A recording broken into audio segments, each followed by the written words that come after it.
Hello students, today's class for class 11 straight line कर रहे हैं और एक्सरसाइज 10.3 पे है हम।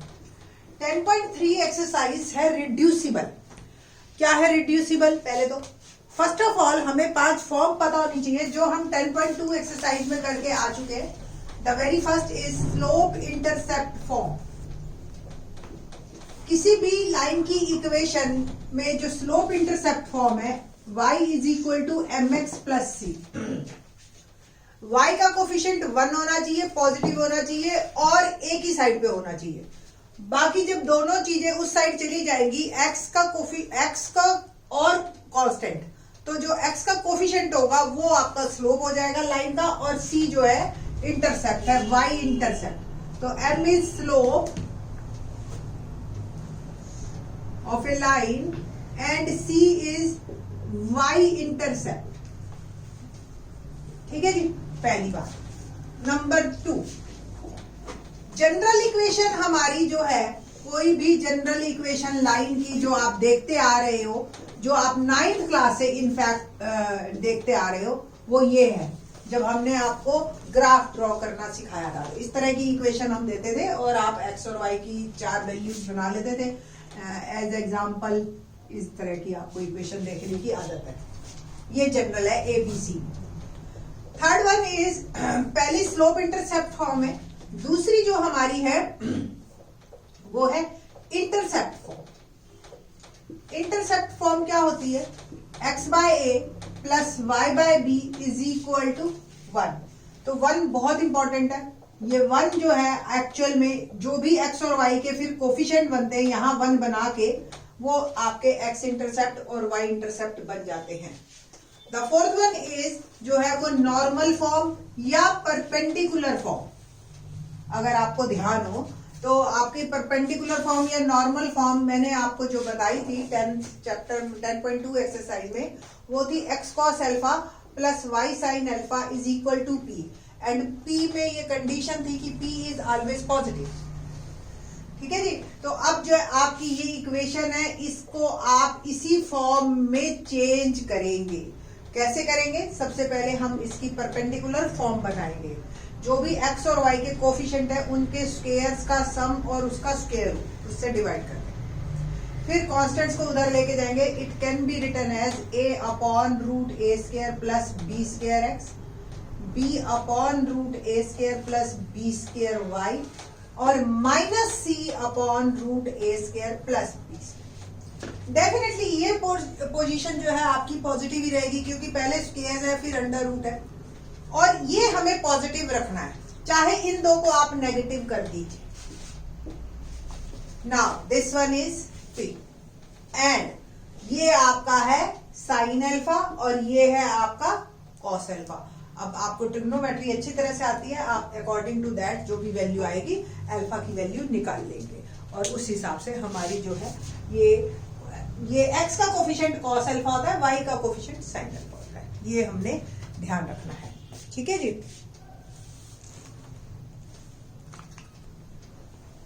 प्रॉब्लम किस तरह की आएगी आपकी? Let's see. Exercise 10.3 question number 1 पे बात करते हैं। क्या है question number 1? Reduce the following equation into slope intercept form। आपको कोई भी एक फॉर्म दे रखी होगी और आपको जो है उसको रिड्यूस करके हमारी डिजायर्ड फॉर्म में लेके आना है, जो भी हमें फॉर्म चाहिए। तो यहाँ पे जो हमारी इक्वेशन है फर्स्ट का फर्स्ट पार्ट, उसको हमें रिड्यूस करना है स्लोप इंटरसेप्ट फॉर्म में। मेरी इक्वेशन ये दे रखी है x plus 7y is equal to 0। तो जो स्लोप इंटरसेप्ट फॉर्म है ये आपको क्लियर होनी चाहिए कि किसे कहते हैं हम स्लोप इंटरसेप्ट फॉर्म। तो सबसे पहले y जो है एक सिंगल होना चाहिए, बाकी सारी चीजें इस साइड चली गए। फिर y का कोफिशिएंट 1 बनाइए आप, तो ये फॉर्म आ गई आपकी स्लोप इंटरसेप्ट फॉर्म। अब वो कहता है कि अगर आपने इसको स्लोप इंटरसेप्ट फॉर्म में चेंज कर लिया है तो अब स्लोप बताइए। तो slope is -1/7 and y intercept जो कि कांस्टेंट है और नहीं दिखाई दे रहा मुझे इन दिस केस, तो that is 0 is my answer. ठीक है जी। तो इसी तरह से आप सेकंड पार्ट को करेंगे। क्या है second part? 6x plus 3y minus 5 is equal to 0। तो फर्स्ट ऑफ ऑल y सिर्फ इधर रहेगा, बाकी सारी चीजें उधर चली जाएंगी। तो 6x इधर पॉजिटिव है, वहां जाके नेगेटिव, माइनस 5 बिकम पॉजिटिव 5। 3 से और डिवाइड कीजिए, तो आप 3 से इसको डिवाइड करेंगे तो ये आ जाएगा माइनस 2x और ये आ गया 5/3। अब ये आपकी स्लोप इंटरसेप्ट फॉर्म है इस तरीके की। Now what's the slope here? Slope is coefficient of x, that is -2। y intercept क्या होगा? 5/3।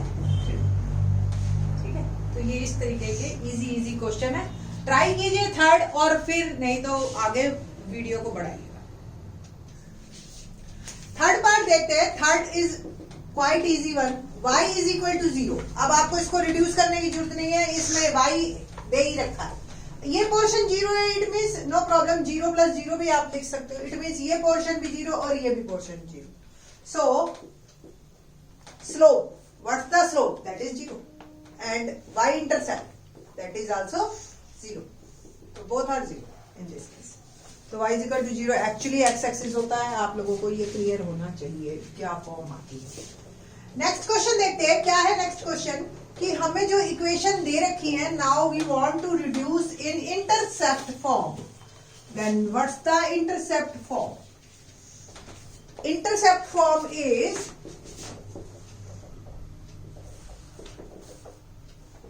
x by a plus y by b is equal to 1। Very important. तो कैसे करना है देखिए, सेकंड का first part. Reduce the following equations into intercept form। 3x plus 2y minus 12 is equal to 0 and find their intercept on the axis। और अब हमें ये भी दिखाना है कि अगर ये एक लाइन है और ये x एक्सिस को कट कर रही है तो ये इंटरसेप्ट्स भी बताइए। तो दैट इज a और ये b। x का इंटरसेप्ट a, y का इंटरसेप्ट b। पहले इस फॉर्म में रिड्यूस करेंगे हम। तो फर्स्ट ऑफ ऑल आपको क्या करना है? कांस्टेंट को उधर लेके जाना है और अब डिवाइड में लेके आना है। तो जब ये डिवाइड में जाएगा, या डिवाइड बोथ साइड या each term by 12, make it 1।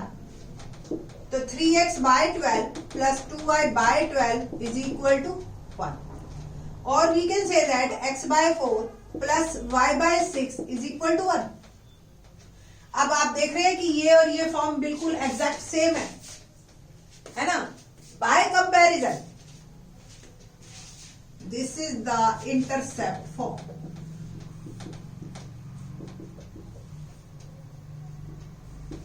And x intercept is, जो x के नीचे 4, y इंटरसेप्ट इज 6।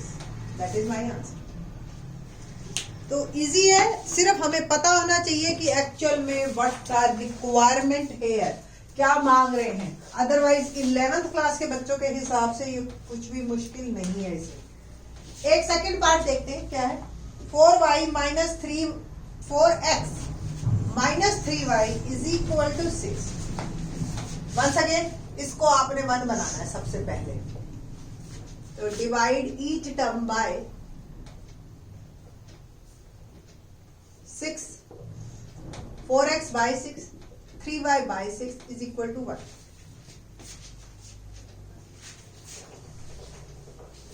ये 1 बन गया। अब मेरे को इसको इस फॉर्म में लेके आना है, यानी कि x के ऊपर 1 ही दिखाई देना चाहिए। तो आप चाहे इसको कट कर लीजिए, कोई दिक्कत नहीं। 2/3 हो गया और ये हो गया।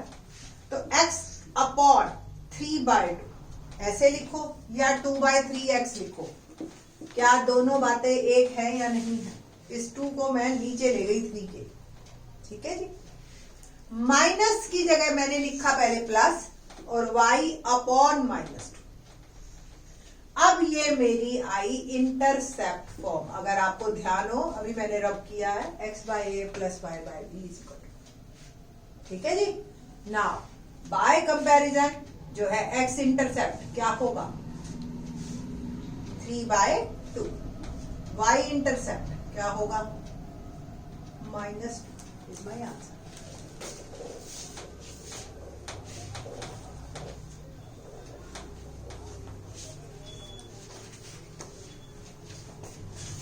The third one 3y plus 2 is equal to 0. Then 3y is equal to minus 2. Constant को सबसे पहले उधर लेके गए. फिर मेक इट 1. तो divide both side by minus 2. तो 3y upon minus 2 is equal to 1. और we can say that y upon minus 2 by 3 is equal to 1. इसको आप ऐसे भी लिख सकते हो क्योंकि एक्स एक्सिस को तो कहीं कट ही नहीं कर रहा. ठीक है ना. तो लाइन जो है आपको भी पता है 3y प्लस 2 कैसी लाइन है जो कि y की वैल्यू माइनस 2/3 से पास हो रही है पैरेलल टू एक्स एक्सिस. और इसको आप ऐसे भी लिख सकते हो. ठीक. और नाउ एक्स इंटरसेप्ट क्या होगा? That is 0. y इंटरसेप्ट क्या होगा? Minus 2 is my answer. That's all. This exercise question first and second हमने जनरल एक इक्वेशन को पहले क्वेश्चन में y स्लोप इंटरसेप्ट फॉर्म में बदला, दूसरे क्वेश्चन में इंटरसेप्ट फॉर्म में बदला. थर्ड क्वेश्चन में है कि इसी जनरल इक्वेशन को हम नॉर्मल फॉर्म में कैसे बदलेंगे यानी कि perpendicular form. We will discuss in the next lecture. Thanks.